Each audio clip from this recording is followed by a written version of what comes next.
ನಮ್ಮ ಸ್ಥಾನ ಏನು, ಗೌರವ ಏನು ಅಂತ ಕೇಳ್ತಾ ಇದ್ದಾರೆ. ಪುಟ್ಟ, ನಿನ್ನನ್ನ ಅಥವಾ ನಿಮ್ಮನ್ನ ಮಾಧ್ಯಮ ಪತ್ರಿಕಾ ರಂಗದ ಆತ್ಮ ಅಂತ ಹೇಳಿಬಿಟ್ಟರೆ ಅಕ್ಷರ ಸಂಪುಟಕ್ಕೆ ಅವಮಾನ ಮಾಡಿದ ಹಾಗೆ. ನಿನ್ನನ್ನ ಅಥವಾ ನಿಮ್ಮನ್ನ ಆಧಾರ, ಪತ್ರಿಕೋದ್ಯಮದ ಆಧಾರ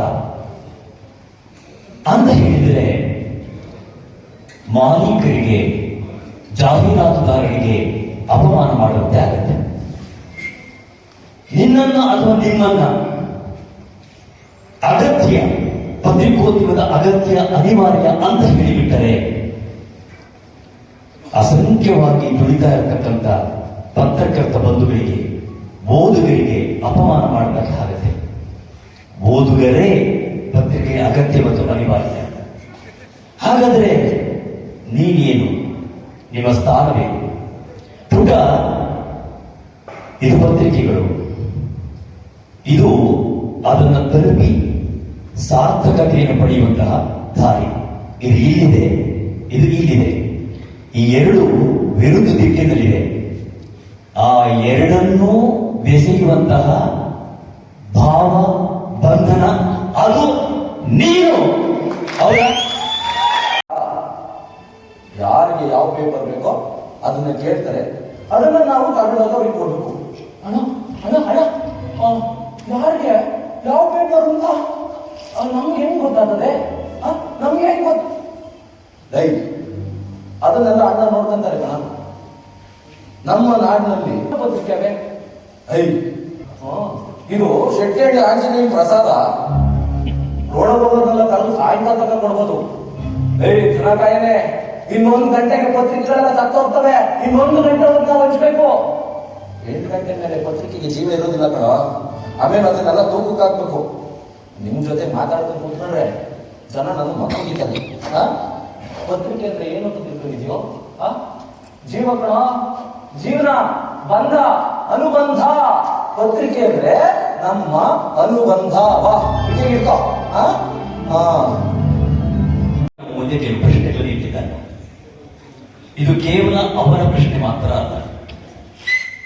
ಈ ಕೆಲಸವನ್ನ, ಈ ಕಾರ್ಯಕ್ರಮ ಮಾಡ್ತಿರ್ತಕ್ಕಂಥ ಅಸಂಖ್ಯ ಅಗಣಿತ ಸಮುದಾಯದವರ ಪ್ರಶ್ನೆ. ಇದಕ್ಕೆ ಉತ್ತರ ಕೊಡೋದಷ್ಟು ಸುಲಭ ಅಲ್ಲ. ನನ್ನ ಅಭಿಪ್ರಾಯವನ್ನು ಮುಂದೆ ಹೇಳಕ್ಕೆ ಇಷ್ಟಪಡ್ತೇನೆ. ಬಹುಶಃ ನನ್ನ ಅಭಿಪ್ರಾಯ ಅದು ನಿಮ್ಮ ಅಭಿಪ್ರಾಯ ಕೂಡ ಆಗಿರಬಹುದು. ನನ್ನ ಅಭಿಪ್ರಾಯಕ್ಕೆ ನಿನ್ನ ಸಮ್ಮತಿ ಇದ್ದರೆ, ನನ್ನ ಅಭಿಪ್ರಾಯಕ್ಕೆ ನಿಮ್ಮ ಅಭಿಮತವಿದ್ದರೆ, ಒಪ್ಪಿಗೆ ಇದ್ದರೆ, ದಯಮಾಡಿ ಎದ್ದು ನಿಂತು ಚಪ್ಪಾಳೆ ತಟ್ಟುವ ಮೂಲಕ ಈ ಸಮುದಾಯಕ್ಕೆ ಗೌರವವನ್ನು ಕೊಡಬೇಕು. ನನಗೆ ಹೇಳಿಲ್ಲ, ನನಗೆ ಹೇಳ್ತಾ ಇದ್ದೀನಿ, ಈಗ ಶುರು ಮಾಡ್ತೀನಿ. ನನ್ನ ಅಭಿಪ್ರಾಯ ಸರಿ ಇದ್ರೆ ಚಪ್ಪಾಳೆ. ಕೆಲಸ ಹೇಳ್ಕೊಡ. ನಾಳೆಯಿಂದ ನಿನ್ ಏನೇನೆಲ್ಲ ಅವ್ರಿಗೆ ತೋರಿಸು, ಅವನೇ ನೋಡ್ಕೊಂತಾನೆ. ನಿನ್ ಮನೆಗಳನ್ನೆಲ್ಲ ತೋರಿಸೋ.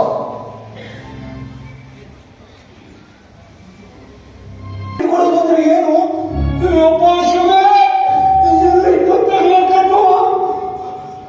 ನಾಳೆಯಿಂದ ನಾನು ಕೊಡ್ಬೇಕಂತೆ. ಏನ್ ಮಾಡಿ ಅಲೋ ಅವ್ನು ನಿಂತ್ಕೊಳ್ಳೋಣ. ಅಣ್ಣ ಅಣ್ಣ ಅಣ್ಣ ಅಣ್ಣ ಇವೆಲ್ಲ ಅಣ್ಣ ಇವೆಲ್ಲ ಏನು?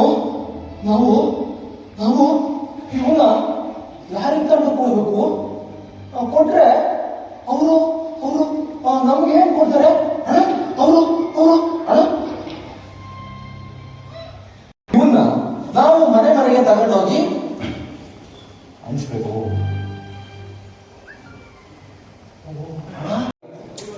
ತುಮಕೂರು ಜಿಲ್ಲೆಯಲ್ಲಿ ಪ್ರತಿದಿನ ಒಂದೊಂದು ನಾಟಕ ಒಂದೊಂದು ಹಳ್ಳಿ ನಡೀತಾ ಇರ್ತದೆ. ಇದು ಒಂದು, ಅದರ ಜೊತೆಗೆ ಮತ್ತೊಂದು ಅಂತ ಒಂದು ಅಭಿಪ್ರಾಯ ಇತ್ತು ನಮ್ಗೆಲ್ಲ ರೂಢಿಗೆ. ತುಮಕೂರು ನಗರದಲ್ಲಿ ಅಂದ್ರೆ ಚೀನಿಯವರು ಪುರುಷೋತ್ತಮ್ ಅವರು ಮಾಡಿದ್ದು ಸ್ವಲ್ಪ ಟಚ್ ಇರ್ತದೆ ಅಂತ ನಮ್ಗೆಲ್ಲರಿಗೂ ಅಭಿಪ್ರಾಯ ಇತ್ತು.